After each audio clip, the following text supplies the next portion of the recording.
Memory, she said. The act of record. Someone reaching through ice to touch what time almost erased. That image isn't poetry, it's archaeology. Because somewhere in the Altai Mountains, a burial chamber sat sealed under permafrost for over 2,000 years. And when scientists finally broke it open, what they found inside defied every assumption about decay, about time, and about what the ancient world was actually capable of leaving behind. The Altai Mountains stretch across the borderlands of Russia, Kazakhstan, China, and Mongolia. Remote, brutal, and largely forgotten by the modern world. Beneath those highlands, nomadic peoples buried their elite dead inside log-lined chambers called kurgans. They had no way of knowing that the permafrost seeping into those chambers would do something extraordinary. It would freeze everything. Not just the bones, everything.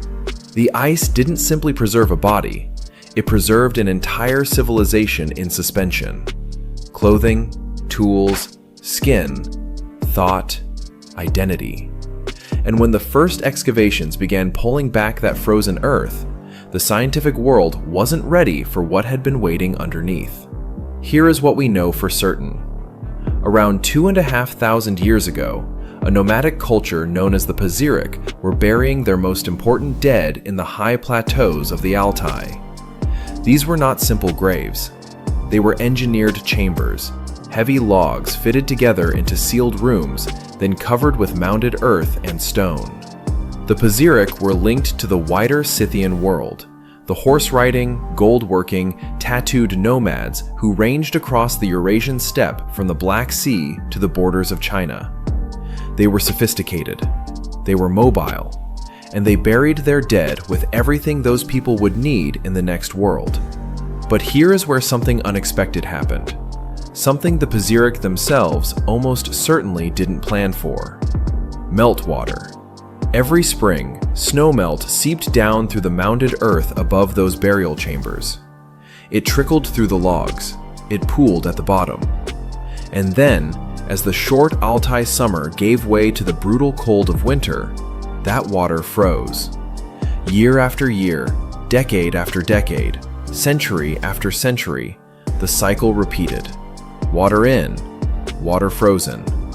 The chambers didn't rot. They didn't collapse under bacterial decay the way every other burial site in the ancient world did.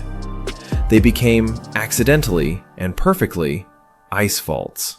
What survived inside those vaults is almost impossible to believe when you say it out loud. Wood. Still intact after 2,400 years. Felt textiles, some of them dyed in vivid colors, with patterns so precise they look like they were made last season. Leather. Food. The remains of horses, buried alongside their riders with full tack and bridle still attached. And human skin. Preserved well enough that researchers could study it in detail. Well enough to see what had been drawn on it. Russian archaeologist Sergei Rudenko first excavated a series of Pazyryk kurgans in the late 1940s and into the 1950s, working the Ukok Plateau and surrounding highlands in what was then the Soviet Union. What he pulled from the permafrost shocked the academic world. The finds were so well preserved that for years, scholars struggled to fully accept what they were seeing. These weren't fragments. These weren't traces. These were complete objects, complete moments, frozen in place as if time had simply decided to stop. The Pazyryk carpet recovered from one of those early excavations, we'll come back to this, is considered the oldest pile carpet ever found anywhere on Earth. Think about that. The oldest carpet in the world. Not a fragment, a carpet, intact, because of ice. And yet, for all the astonishing material Rudenko recovered in those early digs, something was still missing. The full picture. The human face of the Pazyryk world. Rudenko had found the objects of their lives, but the people themselves, the individuals, the stories written on their skin, remained just out of reach. That changed in 1993. A Russian archaeologist named Natalia Polosmak was working a remote section of the Ukok Plateau when her team began excavating a kurgan that had been largely overlooked.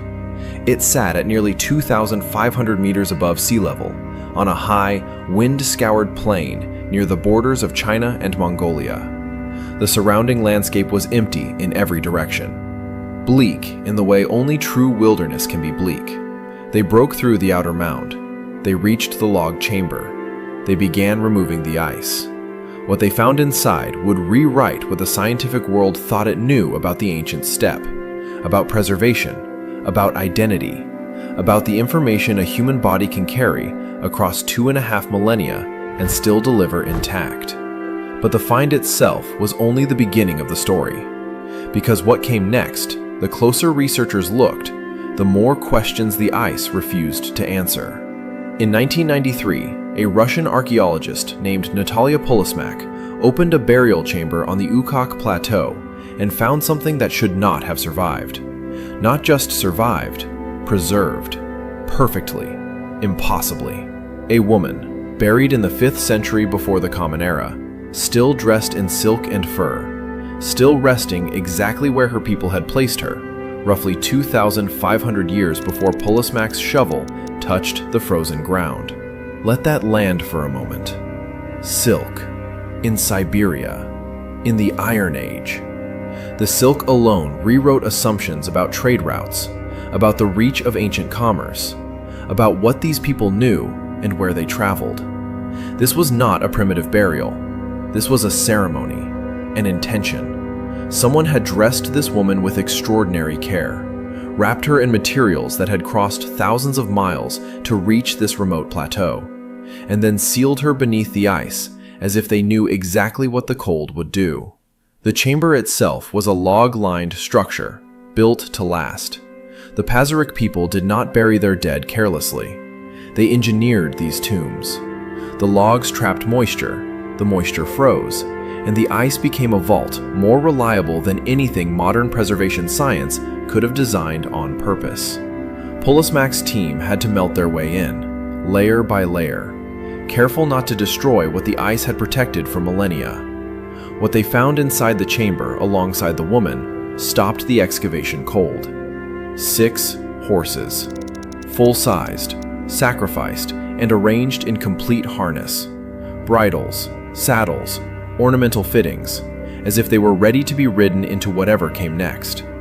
6 horses is not a casual offering. That is a statement of status so emphatic it echoes across 25 centuries without losing a single note of its original meaning. Whoever this woman was, she was not ordinary. Her community had given her an escort worthy of a ruler. The horses were arranged with the same deliberate precision as everything else in that chamber. This was not grief made frantic. This was ceremony made permanent. Every object placed with purpose, every detail chosen. And yet, for all that intention, for all that careful architecture of memory, the ice was the only reason any of it survived. Without it, the silk would have rotted. The horses would have become dust. The woman herself would have disappeared into the earth without a trace. Researchers began calling her the Princess of Ukok. The name stuck. It carried the weight of the plateau, the remoteness of the burial site, the sense that she had been placed at the edge of the known world on purpose. The Ukok Plateau sits at nearly 2,500 meters above sea level, flanked by Russia, Kazakhstan, China, and Mongolia. It is not a place you end up by accident. It is a place you choose. Her people chose it for her. That choice alone suggests she meant something profound to them, something worth honoring with the most remote, the most permanent, the most frozen resting place they could find. And then the researchers looked more closely at her skin, and everything they thought they understood about the Pazyryk people shifted again. Because the woman's arms, her left shoulder, her wrist, her hand, were covered in tattoos. Not faded smudges, not vague outlines. Vivid, intricate, unmistakable images of spiraling animals inked into her skin with a precision that should not have endured 2,500 years of anything let alone the pressures of permafrost burial. The tattoos alone would have made this discovery one of the most significant in the history of archaeology. But the tattoos were only the surface of what the ice had saved. And what lay beneath the surface, what the researchers found when they looked even harder, was about to break every remaining assumption wide open. Here is the specific claim, stated plainly. The tattoos on the Princess of Ukok's skin had no parallel anywhere in the ancient world. Not in Egypt, not in Greece, not in the vast recorded catalog of Iron Age body art from any culture yet studied. What Natalia Polosmak's team found on that woman's left shoulder was a mythical deer. Not a deer as any living creature, but a deer rendered with a griffin's beak, its antlers curling into elaborate floral spirals, its body twisted in mid-leap with an anatomical impossibility that somehow still reads as deeply, unmistakably alive. No equivalent image had been found, not on pottery, not on metalwork, not carved into stone or painted onto cave walls anywhere across the Eurasian steppe. This specific creature, this specific design, existed in one place and one place only, frozen into the skin of a woman buried in the 5th century before the Common Era, on a plateau at the edge of the world. And here is the detail that stopped the scientific community in its tracks. The ink was not preserved by any embalming technique. The Pazyryk people did not mummify their dead the way the Egyptians did. They did not apply resins or natron or any chemical treatment designed to arrest decay. The preservation was the ice. Only the ice. Which means those tattoos survived not because anyone tried to save them, but because the cold simply refused to let them go. That is not a technique. That is an accident of geology and climate that happened to protect something irreplaceable. Researchers from the Hermitage Museum in St. Petersburg cataloged every marking on her body with painstaking precision. What they documented was not the rough, symbolic body art of a culture marking membership or rank in broad strokes. The complexity of her tattoos rivals the finest body art produced by any ancient civilization on record. The line work is controlled. The compositions are layered.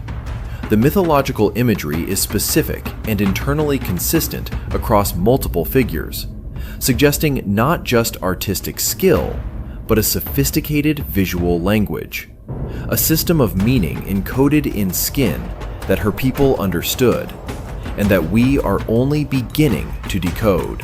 Her left shoulder bore the primary figure, but the markings continued down her arm, across her wrist, onto her fingers.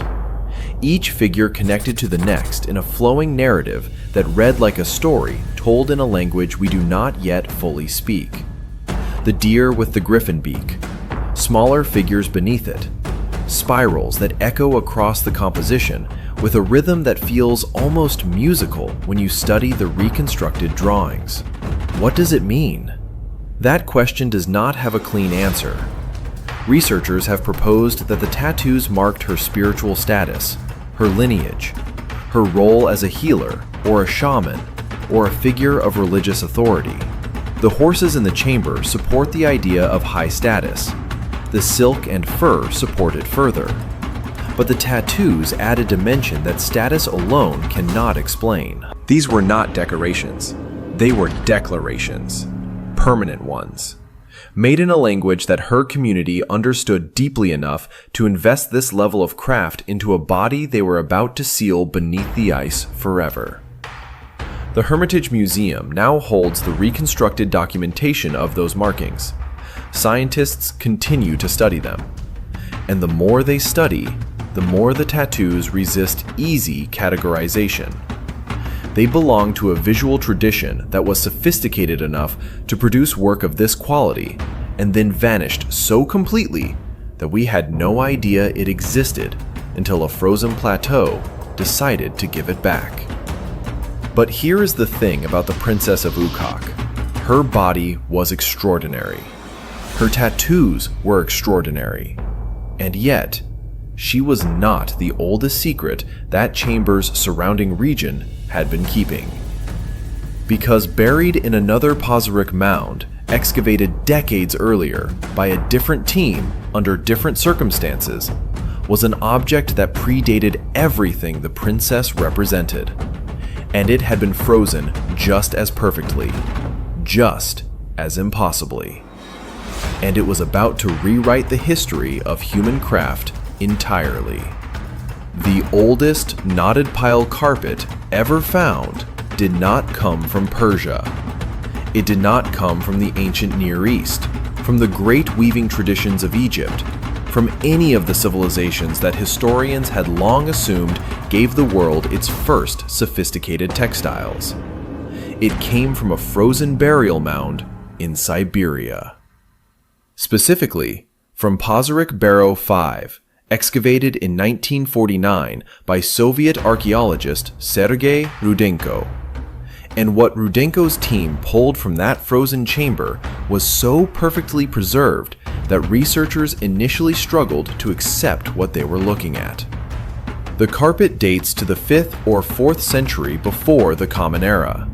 It measures 1.83 meters by 2 meters, a substantial piece, not a fragment, not a remnant, but a complete object. And it contains 3,600 symmetrical knots per square decimeter. Read that number again. 3,600 knots per square decimeter. That density of knotwork requires a level of technical skill and sustained concentration that would challenge any modern craftsperson working with contemporary tools. The people who made this carpet were not experimenting. They had mastered a tradition so thoroughly that they could produce work of this precision at scale. The dyes had not faded. The wool fibers had not degraded. The geometric borders, the processions of deer and horses woven into the field, the central pattern, all of it was intact, vivid, readable. The ice had held every thread in place for roughly 2,500 years, and then released them into Rudenko's hands as if no time had passed at all. That is not a metaphor. That is a documented material fact. The Hermitage Museum in St. Petersburg, where the Pazyryk carpet now resides, has subjected it to extensive scientific analysis. The wool composition, the dye chemistry, the knotting technique, all of it has been cataloged and studied, and the conclusions keep reinforcing the same astonishing truth. This carpet was made by people operating at the absolute peak of textile craft for their era, possibly beyond their era. The technical benchmark it represents would not be reliably matched in the surviving archaeological record for centuries afterward. Think about what that means for the story we tell about the ancient world. The Pazyryk people were nomadic. They left no cities, no monumental architecture, no written records. By the conventional measures historians use to rank civilizations, they should not appear near the top of any list. And yet, they produced a carpet that no other culture of the period has been shown to equal. They buried their dead in silk. They tattooed their skin with mythological imagery of extraordinary complexity. They sacrificed horses in full ceremonial harness and arranged them with the precision of a military honor guard. The ice preserved all of it. Not because anyone planned for the ice to preserve it, but because the conditions on the Ukok Plateau and in the Altai burial mounds were cold enough, and stable enough, and undisturbed enough to hold these objects in suspension across a span of time that should have destroyed them completely. The Pazyryk carpet sits in the Hermitage today behind climate-controlled glass, and visitors walk past it every day without fully understanding what they are seeing. They are looking at the oldest surviving example of a craft tradition that was already ancient when it was made. They are looking at proof that the frozen ground of Siberia has been holding history hostage for millennia. And here is what keeps the researchers awake. The carpet was recovered from a mound that had already been partially disturbed by ancient looters. The body of the Princess of Ukok survived only because her specific chamber had been sealed by ice before anyone could reach it. Which means every mound that was successfully looted, every burial that thawed before a modern excavation team arrived. Those are the finds we will never see. The ice gave back what it chose to give back, and what it has not yet released may be more significant than everything we have found so far. The ice has always been the keeper, and what it still refuses to release may rewrite everything we think we know about the ancient world. Tell us below, what do you think the ice is still hiding? Subscribe, and we'll see you in the next revelation.